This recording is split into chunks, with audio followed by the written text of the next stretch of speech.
Deep inside, every man lives a storm he cannot name. He thinks he is free, but his own mind is a cage built from shadows. Plato saw this long before love songs and romance ever existed. He told the story of prisoners in a cave, chained, staring at shadows on the wall. To them, the shadows were real life. They bowed before lies, worshipped illusions, and mistook darkness for truth. But here is the cruelty. One of the strongest illusions ever cast is not money, not power, not politics. It is woman. Not woman in her true being, but woman as an idea, an idol, a dream that blinds a man into worship. She smiles, and he calls it destiny. She weeps, and he swears it is love. He kneels before shadows and calls them light. This is not love. This is self-deception, the most dangerous chain a man can wear. Freud never gave men tips on how to win affection. He exposed a deeper wound, man's blindness to the unseen forces that govern his soul. Desire is not freedom, it is a leash. And the cruelest trick is that man thinks he chooses, when in truth he is chosen by the hidden forces inside him. He chases beauty, not knowing beauty drags him. He calls it choice, when it is slavery. The woman does not enslave him, his illusion of her does. The picture he paints in his own heart becomes his master, and so he dances to a tune no one else can hear, calling it romance, while he falls into chains that grow tighter with every beat of longing. Plato described the soul as a chariot drawn by two horses, one noble, one wild. The noble horse runs toward discipline, truth, and clarity. The wild horse rages toward pleasure, lust, and temptation. The charioteer, you, struggles to guide them. But when a woman's shadow enters your vision, the wild horse snaps its reins. It lunges toward her touch, her laughter, her scent. And you, weak and untrained, let yourself be dragged across the ground. You call this chaos love, but Plato called it captivity. He saw love not as calm joy, but as divine madness, a fever sent by the gods that blinds, consumes, and destroys. Unless you master it, you remain nothing but a prisoner worshipping beauty that will one day vanish. Most men do not study the feminine influence as they study war, politics, or money. And because they don't, women hold the emotional empire without even trying. She doesn't need tricks or lies. She simply mirrors your blindness. She becomes the stage upon which your illusions dance.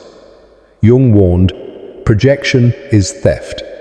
It steals reality and replaces it with fantasy. You do not love her. You love the story you wrote about her. And when she fails to act out the role you secretly scripted, you call it betrayal. But she never agreed to the role. She didn't deceive you. You deceived yourself. That is why kind men often suffer most. Their kindness blinds them. They see innocence where there is only humanness, destiny where there is only chance, salvation where there is only another fragile soul. Jung said, people will do anything, no matter how absurd, to avoid facing their own souls. And love is where this truth screams the loudest. Men and women both walk into relationships half asleep, wrapped in projections, carrying childhood wounds and secret fears. They ask strangers to heal what they never healed in themselves. They call it love. But it is possession. It is hunger dressed as devotion. Again and again, they repeat the cycle, thinking this time it will be different. But it never is. Because the problem is not her, not him.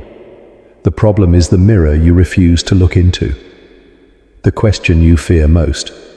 What if I am the one creating this endless cycle?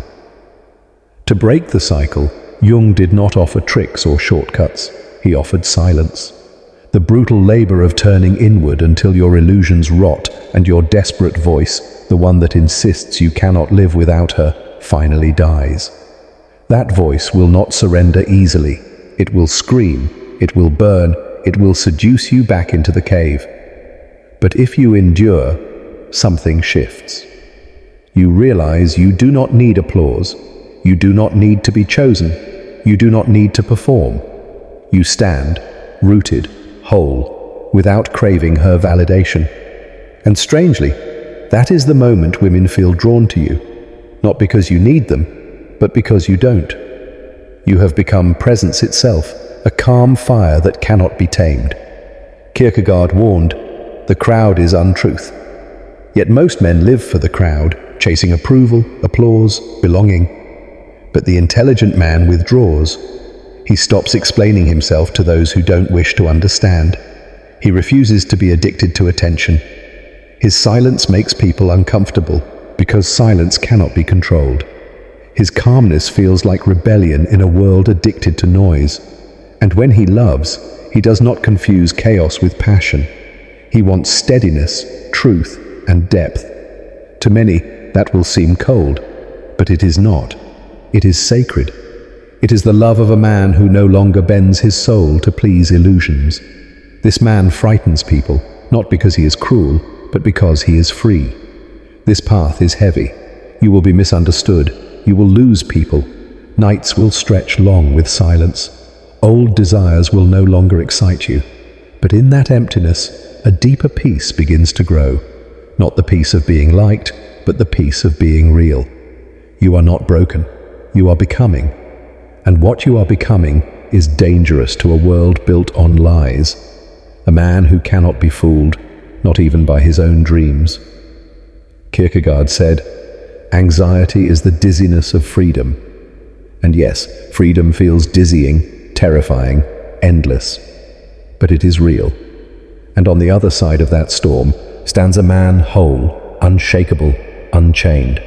Not greater in wealth or fame, but greater in truth. And that man is the one the world secretly longs for, yet deeply fears. The man who cannot be deceived, not even by himself. So the real question is not about women, money, or power. The real question is, are you free, or are you still chained to shadows in your own mind? Until a man learns to see reality as it is, he will remain a prisoner of his own illusions.